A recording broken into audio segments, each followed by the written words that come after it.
آج آپ نے بیان میں فرمایا کہ تراویح سنت موقدہ ہے، لیکن نبی نے 3 دن پڑھ کر روک دی، تو پھر یہ سنت موقدہ کیسے ہوئی؟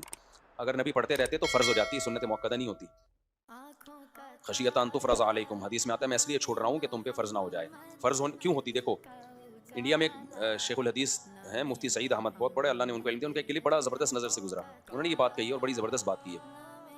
دارالعلوم دیوبند کے شیخ الحدیث پتہ نہیں بھی حیات ہیں یا دنیا سے جا چکے ہیں، اللہ کرے حیات ہی ہوں، زیادہ اچھا ہے۔ بار ان کا یہ کلپ نظر سے گزرا، بڑا زبردست۔ دیکھو، بہت دفعہ ایسا ہوا ہے کہ اللہ کے نبی کی چاہت تھی کوئی کام کرنا اور پبلک ڈیمانڈ بھی تھی، تو جب دونوں چیزیں جمع ہوتی ہیں نا تو اللہ اس حکم کو لازم کر دیتے ہیں۔ لیکن بعض دفعہ نبی کی چاہت تھی، پبلک کی چاہت نہیں تھی، بعض دفعہ پبلک کی چاہت تھی، نبی کی چاہت نہیں تھی۔ جیسے مسواک نبی کی چاہت تھی، بہت زیادہ کرتے تھے، لیکن پبلک کی نہیں تھی، یعنی اس زمانے کی جو پبلک ہے نا اس کی بات کر رہا ہوں۔ تو اللہ کے نبی نے فرمایا کہ مجھے امت پر مشقت کا خوف نہ ہوتا تو میں ہر نماز کے لیے مسواک کو واجب کر دیتا، لیکن امت پر مشقت کا خوف تھا کہ بھئی یہ اتنا پابندی سے نہیں کر پائیں گے۔ تو تراویح میں ایسا ہوا کہ نبی صلی اللہ علیہ وسلم کی چاہت بھی تھی، آپ آئے، نماز پڑھائی آپ نے، صحابہ کی بھی چاہت تھی، اتنی زیادہ چاہت کو دیکھ کے آپ کو ڈر ہوا کہ جب میں بھی چاہ رہا ہوں اور لوگ بھی چاہ رہے ہیں تو یہ نماز کیا ہو جائے گی؟ لازم ہو جائے گی، اور ہو سکتا ہے یہ رغبت بعد میں نہ رہے ان لوگوں میں، تو اس لیے آپ نے اس خوف سے چھوڑ دی کہ فرض نہ ہو جائے۔ تو اس سے پتہ چلتا ہے کہ نبی صلی اللہ علیہ وسلم اس نماز کو چاہتے تھے کنٹینیو کرنا۔ اچھا، یہ اگر تہجد ہوتی نا تو تہجد تو پہلے بھی پڑھ رہے تھے، رمضان میں بھی اور رمضان کے بعد بھی، تہجد تو نہ پہلے چھوڑی نہ بعد میں چھوڑی، یہ نماز کی ایک الگ پیکج تھا، رمضان کا ایک الگ سے پیکج تھا جو آپ صلی اللہ علیہ وسلم شروع کرنا چاہتے تھے۔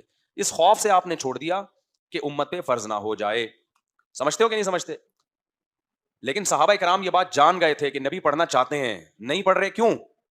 فرض نہ ہو جائے، تو نبی کی منشا یہ ہے کہ یہ پڑھے لوگ، یہ لیکن دونوں جمع نہ ہو اس پہ، تو اس لیے صحابہ کرام نے اس نماز کو جاری رکھا، نبی نے پھر ان کو منع نہیں کیا۔ حضرت ابو بکر کے ابتدائی دور میں بھی صحابہ تراویح پڑھتے تھے، عشاء کی نماز کے بعد نا بہت ساری جماعتیں ہوتی تھیں، ایک جماعت نہیں ہوتی تھی، تو صحابہ نے اس عمل کو جاری رکھا، حضرت ابو بکر نے ان کو اس عمل سے نہیں روکا۔ اچھا، یہی کام اگر صحابہ رمضان سے پہلے کرتے تو حضرت ابو بکر روکتے کہ نہیں روکتے؟ یہ تم نے کیا بدعت نکال لی ہے بھائی؟ عید کے بعد کرتے، یہ چاند رات کو کرتے تو حضرت ابو بکر روکتے کہ نہیں روکتے؟ ہم نے نفل نماز میں تو انفرادی پڑھی جاتی ہے، جماعت سے 2-4 آدمی پڑھ لیں تو ایک الگ بات ہے، لیکن اس طرح اہتمام سے جماعت کرنا یہ نوافل کی جائز نہیں ہے، تو ابو بکر نے بھی نہیں روکا اور صحابہ بھی پڑھ رہے تھے۔ یہ اس کی علامت ہے کہ صحابہ کے پاس اس کی دلیل تھی، وہ بلا دلیل یہ کام نہیں کر رہے تھے۔ وہ دلیل کیا تھی؟ بخاری کی حدیث کے نبی صلی اللہ علیہ وسلم نے 3 دن پڑھی ہے اور چھوڑی کسی عارضے کی وجہ سے ہے، تو صحابہ نبی کی منشا سمجھتے تھے کہ نبی اس نماز کو جاری کرنا چاہتے ہیں۔ سمجھتے ہو کہ نہیں سمجھتے؟